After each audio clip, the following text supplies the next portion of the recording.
बिस्मिल्लाहिर्रहमानिर्रहीम। आज की वीडियो में हम बिस्तरी से मुताल्लिक कुछ बातें आपके सामने पेश करेंगे। मोहतरम भाइयों, हजरत जाबिर बिन अब्दुल्ला रज़ी अल्लाह ताला अन्हु से रिवायत है, उन्होंने फरमाया कि यहूदी कहा करते थे कि जो कोई पिछली तरफ से होकर औरत से अगली जगह में मुबाशरत करता है उसका बेटा भींगा पैदा होता है। तो अल्लाह ताला ने आयत नाज़िल फरमाई जिसका तर्जुमा ये है कि तुम्हारी बीवियां तुम्हारी खेतियां हैं, अपनी खेतियों में जिस तरह चाहो आओ। मोहतरम भाइयों, हम बिस्तरी जुमा वाले दिन क्यों नहीं करनी चाहिए? हम बिस्तरी जुमेरात को क्यों जरूरी है? जुमा का दिन हम बिस्तरी भी एक खास दिन है। हम बिस्तरी जुमा के दिन करने के फायदे इस वीडियो में आपके सामने पेश किए जाएंगे। हजरत अली रजी अल्लाह ताला अन्हो ने फरमाया, हर दिन एक सा होता है मगर जुम्मा का दिन है वो जुमेरात से भी ज्यादा तर अफजल है। हजरत आयशा सदीका रजी अल्लाह ताला अन्हा ने अर्ज किया, या रसूल अल्लाह सल्लल्लाहु अलैहि वसल्लम, औरतों को तो बहुत सा सवाब मिल गया है, मर्दों के बारे में भी इरशाद फरमाइए। ये सुनकर नबी पाक सल्लल्लाहु अलैहि वसल्लम मुस्कुराए और फरमाया, मर्द औरत का हाथ पकड़कर मानूस करता है तो इसके लिए एक नेकी लिखी जाती है। जो मर्द प्यार से अपनी बीवी के गले में हाथ डालता है तो इसके हाथ लगाने में 10 नेकियां लिखी जाती हैं। जब वो अपनी बीवी से मुबाशरत करता है तो दुनिया मुआफिया से अफजल होता है। जब गुस्ल करता है तो बदन के जिस बाल पर से पानी गुजरता है इसके लिए हर बाल के बदले में एक एक नेकी लिखी जाती है। एक नेकी लिखी जाती है और एक गुनाह मुआफ हो जाता है और एक दर्जा बुलंद कर दिया जाता है। और गुस्ल करने के औज में जो चीज़ दी जाती है वो दुनिया मुआफ़ी से बेहतर होती है। और बेशक अल्लाह ताला इस पर फख्र करता है और फरिश्तों से कहता है कि मेरे बंदे की तरफ देखो कि ऐसी सर्द रात में गुस्ल जनाबत के लिए उठा है और इस बात पर यकीन रखता है कि मैं इसका रब हूँ। तुम इस बात पर गवाह रहो कि मैंने इसको बख्श दिया। जुमेरात और जुम्मा को हम बिस्तरी और गुस्ल करने की तरकीब इसलिए दी गई है क्योंकि मर्दों को नमाज जुम्मा की अदायगी के लिए जामिया मस्जिद जाना होता है ताकि आते जाते कहीं नजर पड़ने से तबीयत में किसी किस्म की शहवत पैदा ना हो और ख्वाहिश नफ्स से इत्मीनान होने के सबब नमाज और खुतबा में दिल जमी हासिल हो जाए।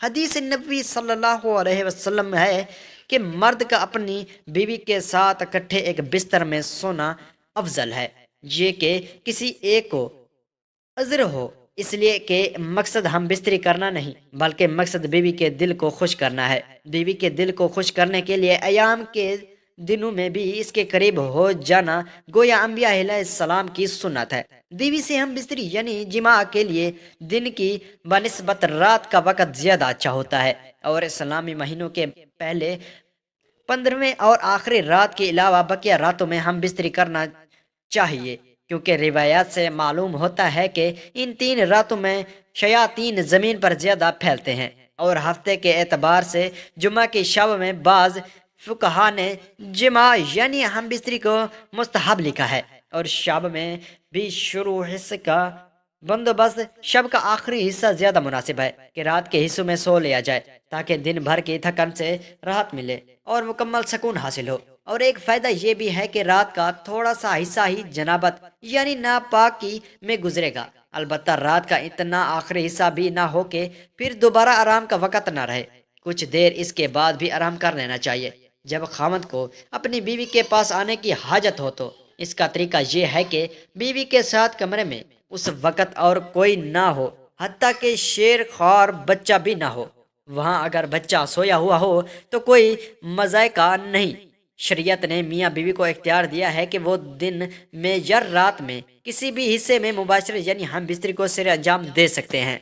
शरई तकाजा ये भी है कि जिस किस्म की मोहब्बत की तो तकआ मर्द अपनी से करता है इसी तरह की तकवा बीवी भी अपने शोहर से करती है। इखलाकी तौर पर यह मुनासिब नहीं कि शोहर अचानक आए और अपना मतलब निकाल कर यानी हम बिस्तर होकर जमा करके चला जाए कि बीवी बस्तूर तशना रहेगी जिससे उसकी तशवीश और हैरानी लाहक होगी।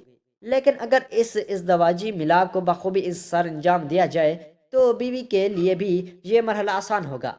खामद को चाहिए जब वो अपनी ضرورت پوری کر لے تو بیوی کے پاس سے فوراً نہ ہٹے، کیونکہ اس سے بھی بیوی کی تشویش لاحق ہوتی ہے، بلکہ مرد اس کے بعد بیوی کے ساتھ تعدیر موجود رہے، تاحال کہ یہ یقین ہو جائے کہ بیوی کی حاجت بھی پوری ہو چکی ہے اور مرد کا بھی ساتھ موجود ہے۔